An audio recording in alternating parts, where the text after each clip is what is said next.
నేను చదువుకుంది MA BEd. మా సార్ వచ్చేసి సుబ్బారావు. మా సార్ గురుకుల ప్రిన్సిపల్.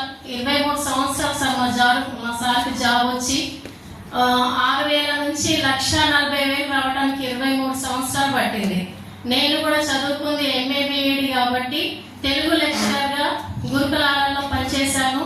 మా సార్ ప్రిన్సిపల్ అయితే మా సార్ కింద స్టాఫ్గా నేను పనిచేశాను.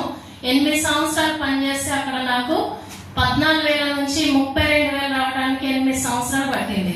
అక్కడ అవకాశం లేనప్పుడు నేను అక్కడ కష్టపడ్డాను.